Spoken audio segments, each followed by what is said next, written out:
Hello, everyone. I'm Larry Ridley. Welcome to the NFL on EA Sports. Happy holidays. Merry Christmas, everybody. Today's matchup features two teams eager to come away with a late season win. It's the Browns going up against the Vikings. So, with the call of this Week 16 matchup, let's hand it over to our commentators, Brandon Godden and Charles Davis. Okay, Larry, thank you very much. EA Sports coverage of the NFL brings us to the Twin Cities and the expansive new U.S. Bank Stadium in Minneapolis. Today, it's the penultimate week of the regular season, Week 16, and we've got a good one in store between the Cleveland Browns and the Minnesota Vikings.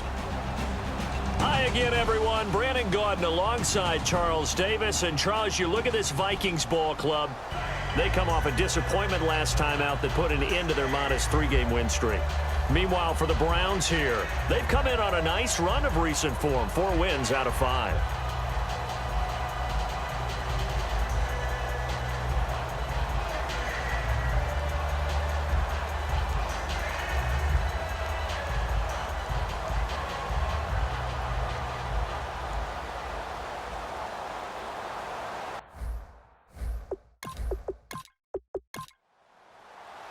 Set now to kick this one away, and off it goes. This one fielded at the 5.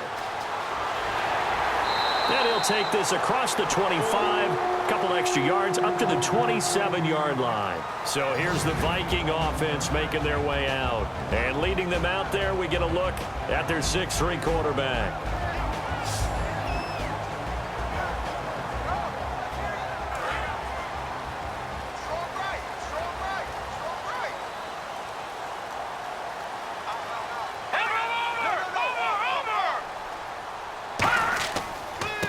They'll give it to him right up the gut. And nothing doing on his first run. Back to the line of scrimmage, and that's it. And here's the offense today that hopes to get off to a strong start.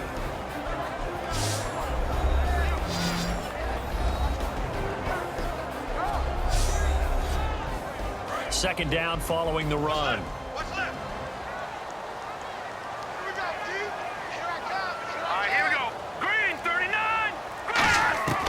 From the shotgun, he'll look to throw. Wide open receiver complete. 15 yards through the air and a first down.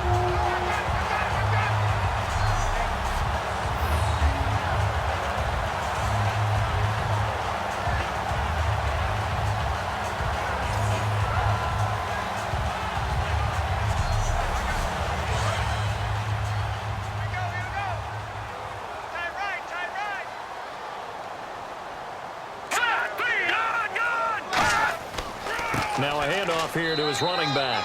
Credit him with a 1-yard gain there to make it 2nd and 9. And here are the defensive starters. In your old position, you get to talk about the secondary. The best athletes on the field, Brandon. Debatable. Well, we'll see how this goes today. I love the way you put my guys down. But you know this, they've got to cover and they have to tackle. They have a heck of a task in front of them in this game. Second down, 9 yards to go.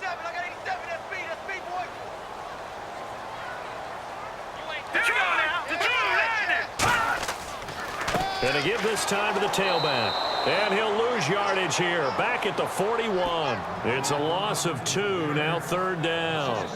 Now that result is no surprise. This team is bringing back memories of what? The 85 Bears, the 2000 Ravens. Those teams were so great against the run. They made you abandon any plans of doing that when you played against them.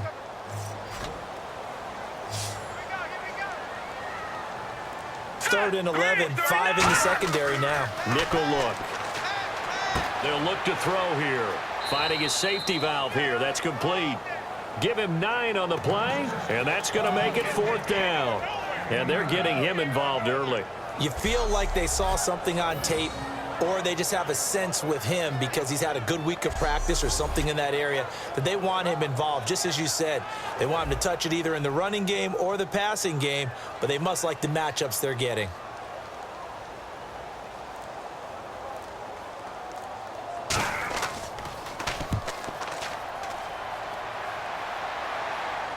Out of bounds and close. close. The question, was it a touchback? No. They'll say it crossed out at the 2-yard line.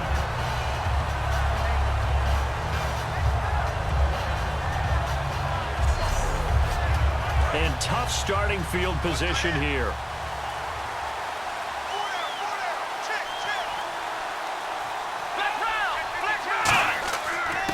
They'll give it to him right up the gut. And he's going to lose yardage back to his own 1-yard line. It's a loss of a yard there, and now second down.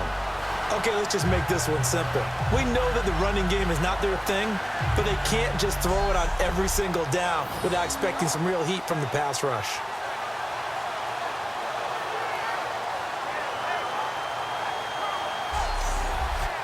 A little bit of ground to make up for the offense as they face a 2nd and 11.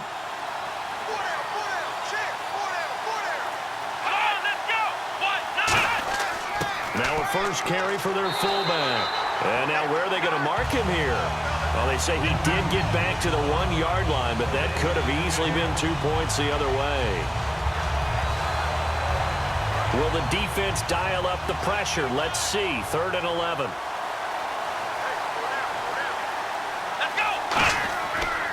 And he'll give it here to his running back.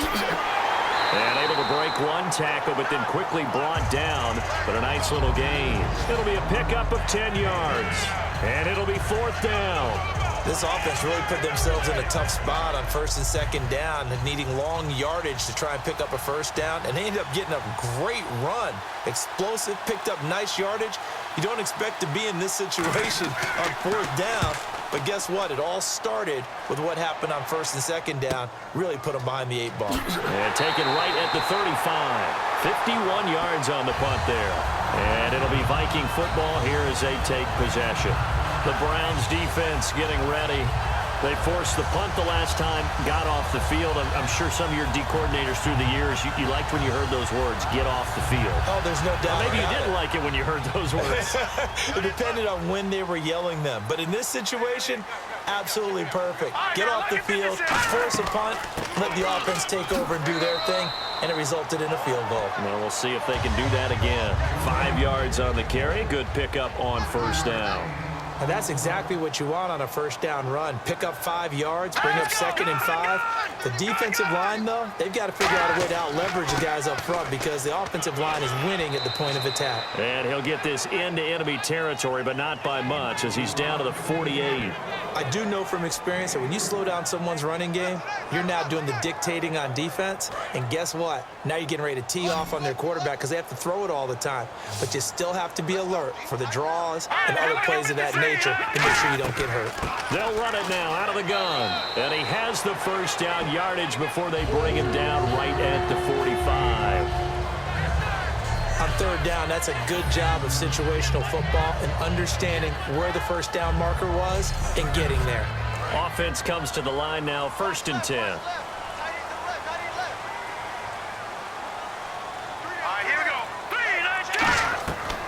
Now they'll switch it up here and look to throw. He's going to flip that out to the flat. It's complete. And he's going to be out of bounds down near the 35-yard line. We always talk about having to read defenses and how complicated that is. Well, this was an excellent read. Read the pressure and got rid of the football before it even got to him for a nice game. And when they're blitzing like that, running back usually a good spot to go with a football? Without a doubt, because he's right in your sight line or he's near you. So you're able to just get it to him easily. And once he gets in space, that's usually a good matchup for him. And they'll try the ground game here with the running back. And he stopped immediately there. That's going to go as a loss of a yard, and it'll be 2nd down. Well, on that play, the expression, don't blink, you might miss something, certainly applied. That was fast. Defense diagnosed the play, and it was over in a heartbeat.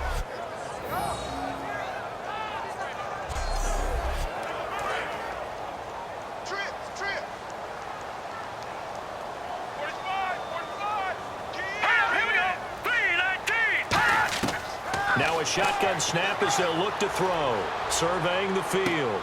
Throwing left side here, and it's complete. And they'll get 9 there as that sets them up better for 3rd down. It's a game of matchups, and that's why you take your receivers and move them around a bunch, especially your best guys.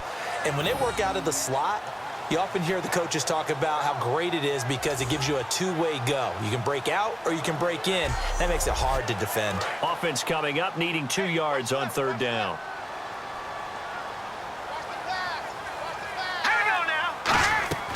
They'll run it now out of the gun. And he's going to have a first down here as he gets this one to the 17-yard line. I don't know about you, but that almost felt like old-time football there. 3rd and 2 is not necessarily just a running down anymore. A lot of times they want to throw the ball. They went back to the roots and powered forward and get the first down. So they pick up the first down after the run, and now they approach for the fresh set.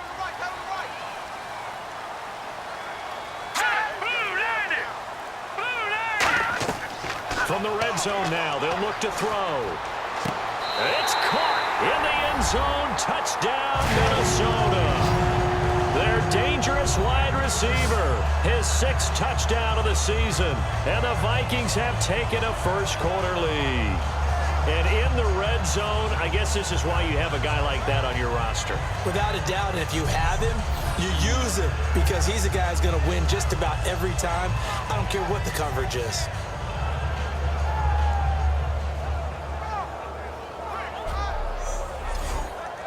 Out comes the kicking team here for the extra point. He's got it, and the Vikings take a 7-0 lead.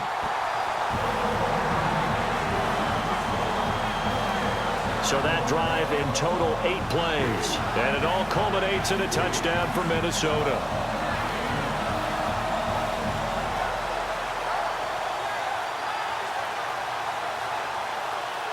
The kickoff unit is out on the field, and they will send this one away.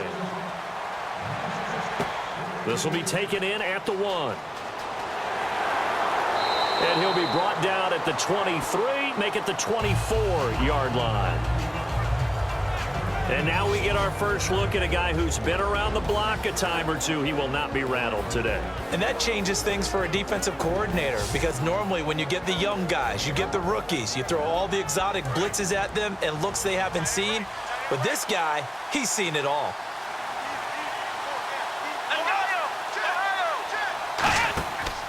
They'll give it to him right up the gut. And he'll go down right at the 30-yard line. It's a 6-yard gain on the ground, and that'll make it 2nd and 4. First play of the drive, let's give credit all around. Excellent blocking, but the guy carrying the ball, he was the finisher. A really nice run.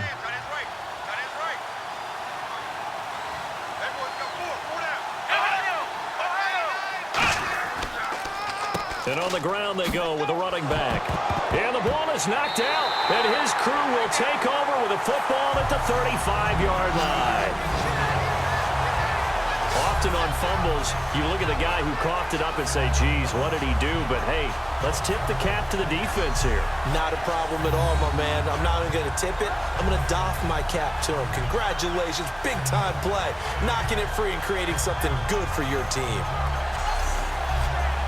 And now the Browns get ready as they head back out there. And despite being down on the scoreboard, this unit, they've had some big-time hits. Sort of like us at practice the other day. I saw you take a running start at that blocking sled. You took it down. Bounced off like a rubber band. No, not at all. But you're exactly right. They are doing their job, but they want to add takeaways to it. You need to have more of those to go along with the big hits we're seeing. By the way, when I tried that and I bounced back, I noticed that you laughed with everyone else. You didn't try to get in my corner. No.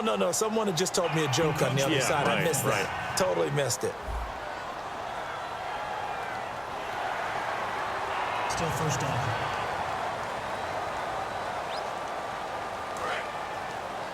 Watch time. Tight end right.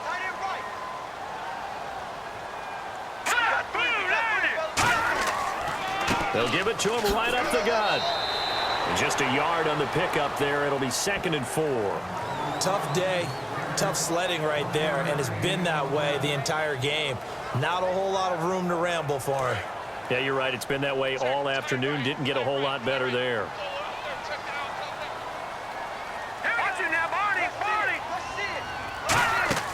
They'll run it now out of the gun. And his rough afternoon continues. He's going nowhere again. No gain on the play that time, and they'll look to convert on what will be a 3rd and 4. So nothing there that time, and maybe you need to look to the O-line. They weren't able to create any space. No, they weren't, and you know as well as I do, as many offensive line coaches we've ever met, I think that'll be addressed loudly when those guys get to the sideline. And they're usually loud and big. And a quick throw here, that's complete. And he gets the first down here as he's taken down at the 24. And Brandon, from our time in college football, where receivers weren't running the traditional NFL route tree, one thing they did learn, find open areas, find soft spots, and set up and catch the ball. And I think we just saw that there. Yeah, we saw that indeed, picking up the first. Some runs are blocked so well, you almost forget that someone has to carry the ball to gain the yardage. The leverage by the offensive line to create space up front, really well done.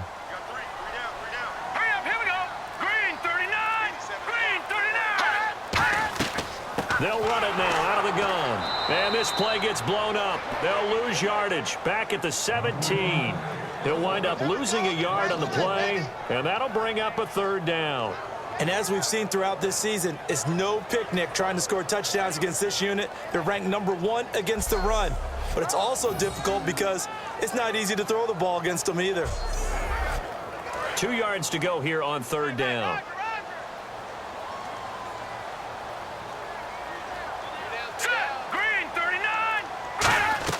They'll run it now out of the gun. He needed 3. He got 2. Now that'll set up an interesting situation here on 4th and a yard. Okay, no score on that play, but this guy's been a touchdown machine all year long. You know they trust him with the football.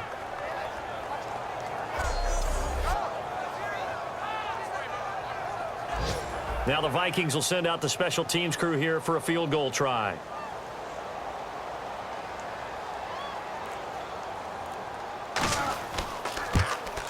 And his kick is good. And the lead moves to 10-zip. So they were able to move the ball into the red zone, but they'll wind up coming away with just 3. Yeah, 32-yarder. That's equal to an extra point nowadays, and those are no problem for an NFL kicker. Minnesota's kick team ready, and the Vikings boom it away. This is taken at his 4. And a nice return sets him up pretty good here at the 30-yard line. The Vikings defense getting ready to go. Recovered the fumble up on the scoreboard. They've got the momentum. And that's a confident group that we see hitting the field again. Just what you talked about. Took away the ball the last possession. They feel like they can go ahead and do it again. They are locked in and feeling good about how this game is going. And they're playing free. They're playing loose. Yeah, and that's a good thing. You know, sometimes it can be a bad thing if you're too free, too loose, and you give up your responsibilities. But not this unit. They are ready to go. It's a 7-yard carry to set them up with a 2nd and 3. See if they stay on the ground for 2nd down. That was a good run, and it got to the 2nd level. And what I mean by that is that's where the linebackers usually play. First level being the defensive front, last level being the secondary. But the strong safety position ended up making the tackle. And oftentimes we call them a hybrid. Combination defensive back, combination linebacker. We saw the linebacker make the stop.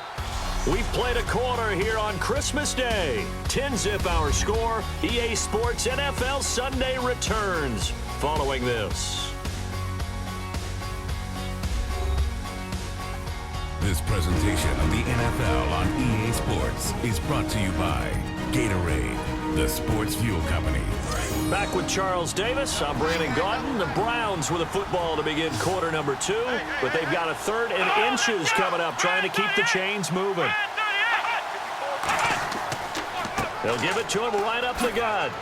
And he's got the first down yardage as he brings this up to the 47. It goes as a gain of 8, and it moves the chains. I always appreciate runners who understand situations. That was just 3rd and inches. No reason to dance around in the backfield and try and break off a bigger play. Just go pick up the first down, and that's exactly what he did. And a nice carry there of 15 yards. So the run moves the chains, and here we go on 1st down. Well, how many times do we say in this game that speed kills, and it does it in so many different ways? In this case, you got a back who's quick and shifty, can make moves, make people miss, but also gets to and through a hole before it can close down. That's some of the benefits of that speed, not just outrunning people in the secondary. That led to a really nice game. This drive is turning into an extended one, and the guy carrying the ball, he's becoming more like a body blows guy. Every carry is putting some damage on the defense. So after a while, I'm not too sure how many guys are going to want to run up and tackle him. Now that play is blown up, losing yardage back at the 35. So he loses 3 yards there. Now 3rd down. And the Vikings with an extra defender in the secondary on 3rd. Playing coverage here.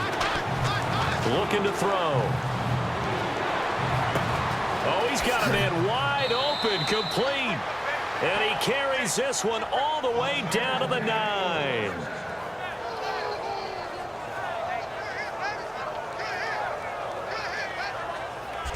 Well, normally on a 3rd down play, I'm not a huge proponent of play action. But when you run it as effectively as we've seen them do in this game, yeah, it sets it up pretty well. Yeah, particularly on this drive, they've been great running the ball. Good setup. So after that big gain, let's see what else the offense has up its sleeve.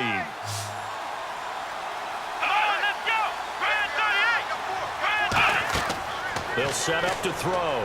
They'll try and set up the screen. It's complete. And he is into the end zone. Touchdown, Cleveland.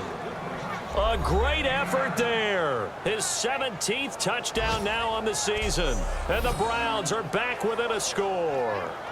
There are several elements to a well-executed screen pass. This one resulted in a touchdown. It had all of those elements. Yeah, you're so right, because you really need the rush to almost get to the quarterback, almost get to the passer. Then you've got to get the ball thrown perfectly, whether it's to the running back, the wide receiver, whoever the screen guy is. And, of course, the blocking has to form in front to get him downfield for the touchdown. This is taken at his 4. And a pretty good return here. He'll be stopped just shy of the 25 at the 24-yard line. And now out comes Minnesota. And they split the uprights last time for 3. They've got the lead. They're not going to play this conservative. They're not hoping for another field goal. They're hoping for a touchdown. I'm with you on that one. I like where your head is. I like the way you're thinking, because you're exactly right. Trying to sit on a lead and play that way, that doesn't work too well for most teams. Run your offense. Yeah, run what you do best. Exactly. Put it all the way down and try to increase your lead in a big way. And the best way to do it, touchdowns. They'll run it now out of the gun. And he'll be brought down shy of the 40 at the 38-yard line. They get 9 out of that one, and as a result, the drive continues. So many teams want to throw the ball in this situation nowadays, but I love watching a team that has enough confidence to go ahead and run the football in that situation. That's almost a tendency breaker. Now let's go. Green 39. Green 39.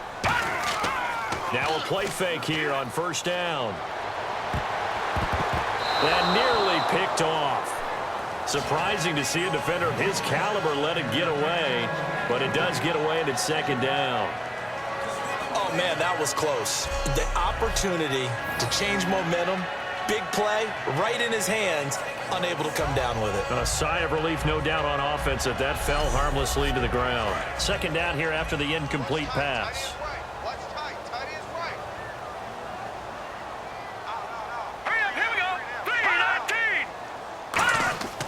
They'll drop to throw. Wide open receiver, complete. Touchdown, Vikings. Their big-bodied receiver with his 2nd touchdown of the game, number 7 on the year. And the Vikings are going to add on to their lead. Now, he's having a nice little first half here, partner. And it's a first half that leaves us anticipating what can still come. I mean, 2 touchdowns already here through the 2nd quarter. There could be plenty more before this game is over. Point after try forthcoming. It's good to make it 17-7.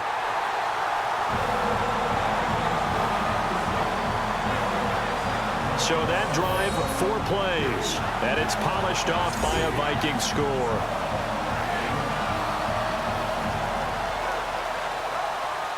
Out is the kickoff unit as they run up and send this one away. This one fielded at the 5. And not a bad return here. He gets it out to the 25-yard line. The Minnesota defense, we watch them get set to roll. They struggled that last drive. They were kind of hit two ways, both with the run and the pass. And I love how you brought hit into it, because a lot of defense coordinators like to show a little cut-up film the night before a game. They usually have some boxing in there, and it always shows the guy being the aggressor, the guy on his toes punching, not back on his heels taking punches, and that's where this defense was in the last possession. They were on their heels. Will they be on their heels again? Let's see. That's a good play by the guys on the defensive side of the ball. Held them to a gain of 2, and that changes the playbook a little bit now for the guy calling plays. 2nd and 8. Now he's got to probably think about going to the air instead of maybe staying with the ground game. And they'll go on the ground. And he powers his way up past the 30. It'll be a gain of 5, but still about 3 yards shy of the first down marker, and now it's 3rd down. They brought in an extra defensive back here, so probably not expecting a run on 3rd and 3. A good call. And now we've got flags down. Looked like one of the Browns might have moved. So a costly penalty, and now a tougher 3rd down situation. They come out 5 wide, 3 of them to the right side. On 3rd down, he'll drop to throw. And incomplete. The contact made the ball roam free and brings up 4th down. And he's certainly not a guy that drops that football very often. Indeed, because that's a bit of a surprise. I know he's in the middle of some traffic and people, bodies all around him, but he usually has the focus to haul that one in. He gets this one away, and boy, it's another boomer. Fielded at the 20. A good return there, call it 13 yards. And the offense will come back onto the field for the 1st and 10. Here again comes the captain of this offense, leading his crew back out there now. And he's been good. 2 first-half touchdown passes, no interceptions so far. Does a lot for your confidence, does a great deal for your team, gives them a lead, and they're feeling really good about how they're playing. I think he expects to throw at least another one. I was going to say, now he wants the first-half hat trick, doesn't he? Oh, without a doubt. Go ahead and fling him on the field, folks. He wants that type of celebration. It's a gain of 15 that time. And that leads to a Minnesota 1st down. So on that play, defense was in the zone. They ran a crossing route offensively, but the defense there, you got to be good with communication, don't you? You certainly do, and it's not something that is really evident when you watch it on the screen. But everyone's talking, communicating, pointing, and it keeps you from chasing receivers because you have a specific zone you have to cover. When a receiver's in your zone and he crosses to another one, you got to let your guy know. They got a completion there, but I like the discipline they showed to stay in their proper areas and then make the tackle. In recent years, the slot receivers really gained stature in the NFL because they can do so many things. Yes, they can line up wide like your normal wide receiver, but to have that kind of courage and toughness to run routes in the middle of the field and become dependable targets for their quarterbacks and move the sticks, those guys are worth their weight in gold. Just what you want on a 1st down run. Call it 8 yards, and it's 2nd and 2. And once again, leverage wins. The offensive line, lower than the defensive front, they moved them and found some good space for the guy carrying the ball.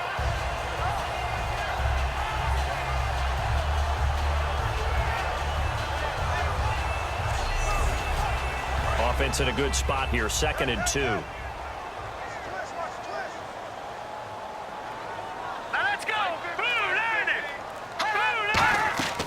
They'll run it now out of the gun. And not much running room. Down to the 32. Only a yard on the pickup, so a good situation on 2nd and 2. It's now 3rd and 1. Partner, we know today's NFL is really built around the guy throwing the football. But these short runs, they still pay dividends because they can take their toll on a defense and they can add up as the game goes along. You control the clock, you control the ball, and that way you often control the game. Everyone understood their role on that play. 3rd and 1. You know the defensive guys, they're trying to get down and get low and get leverage on the offensive linemen, but they didn't allow that to happen. They created a crease and allowed him to get through for a 1st down. They'll give it to him right up the gut. Give him a couple on the carry there, 2nd and 8. In order to play really good run defense when you're playing a 3-4, those 3 guys up front, the nose tackle and the guys they call the defensive ends, they're usually big, big people because they're going to have to eat up a lot of blockers because it's usually 5 on 3.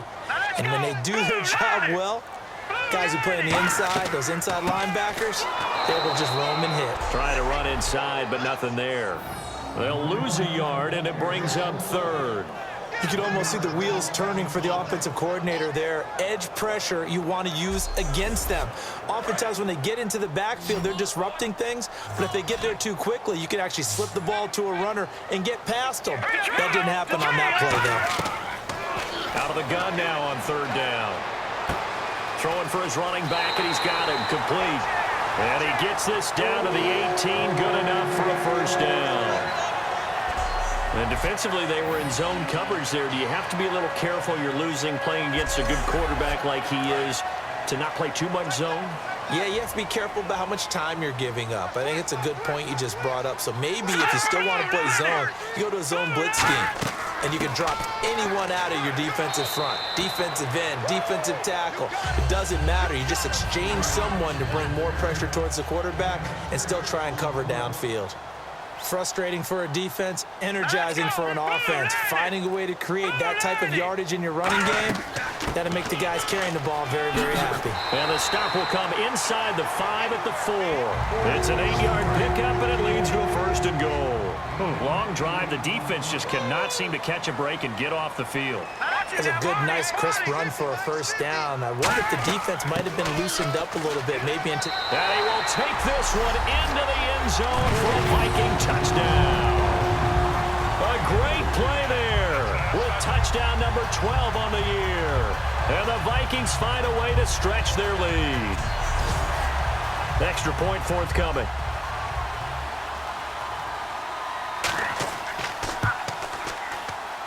And that'll make this a 3-score game as the lead moves to 17. The kickoff team on the field now as they will send this one away. This one fielded at the 5. And he'll take it past the 25 and up to the 28-yard line. And the Browns offense back out there ready to take over. And they're coming off a 3-and-out, my friend. I think they've got to look at that play sheet.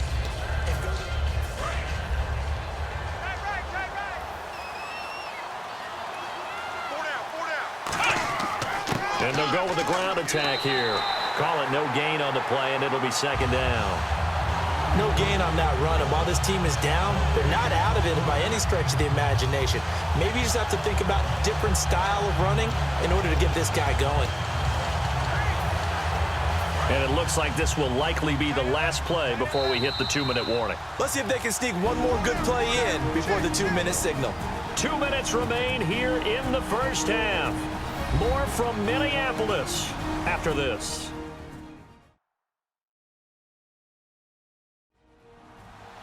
A reminder that coming up in 2 minutes, we'll check in with Larry Ridley in Orlando with highlights and analysis of this first half of play. And I'm going to check in with a heater. I'm going to be right there with you, partner.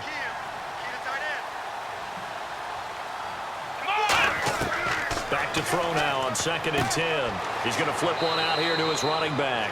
And he'll get it up to the 33-yard line. Call it a gain of 5. And they're going to have a third down. And they're going to speed things up here.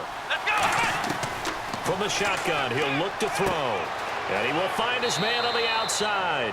And he's got the first down yardage before he's brought down at the 42. Now on first down, he'll drop to throw it. And he's got his man on the out route. And he'll be taken down, but not before he gets into enemy territory. Okay, so now the question, how did he get that wide open? Well, we both know that he shouldn't, because from the time they handed out scouting reports before this game, he was circled, starred, everything. Find him, cover him. But sometimes you can scheme a guy open. You put the receivers in a bunch. Maybe you move some motion. Maybe you put them on the backside of a formation, and all of a sudden you've got a better matchup. Every now and then, the offensive guys, they figure a way to get him open, even with everyone keeping eyes on him. And that's certainly a guy they want to keep trying to scheme open.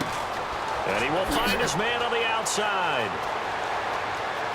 And he just falls short down at the 1-yard line. Coaches really don't care from what position they get this, but run after the catch ability, rack ability, is often the difference between winning and losing and changing field position.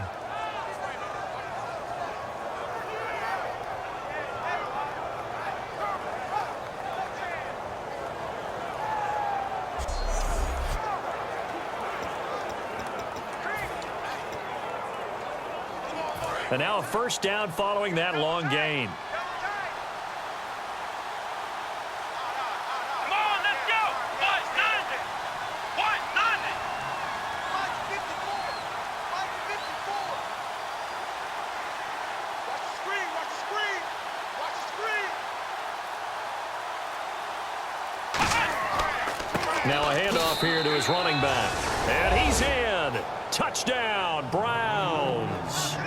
A great effort there in the final seconds of the first half. And the Browns get a score closer. That's one of the better examples of clock management I've seen. Whittled it all the way down just about and still put the ball in the end zone. Yeah, just a methodical drive and something really to take into the lockers here. Point after here coming up.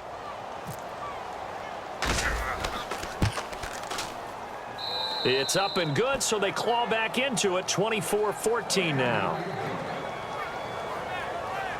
So that drives 7 plays in length, and it ends with a touchdown for Cleveland.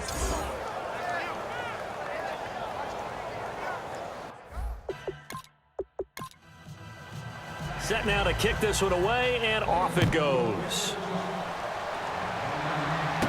This fielded at the 2. Oh, the spin.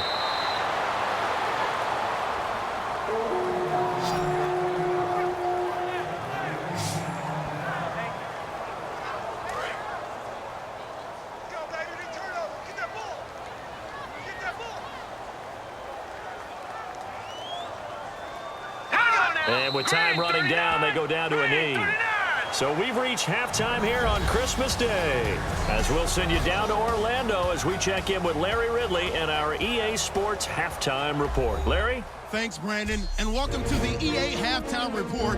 Let's take a look back at the first half. The Vikings want to continue to give their fans something to cheer about in the second half. The Browns know it's always hard to come in and get a win on the road, but they're not out of this one yet. All right, let's roll those moving pictures. Now 1st and 10, quick pass and completion is made here, and this play will go for 6. Vikings is up now by 7. Browns have it at the 9. They'll go with the screen here, and this will go all the way for a touchdown. Now trailing by just 3. Now early in the second quarter, coverage breaks down here, and that is a house call, pushing the lead to 10. Late in the second, they'll take the run up the middle, and he cap off the long drive with a touchdown. Lead grows to 17. Still late in the first half, this run stays up the middle here. He caps off the 8-play drive with a touchdown, closing the gap to 10. So that'll do it for us here in Orlando. For the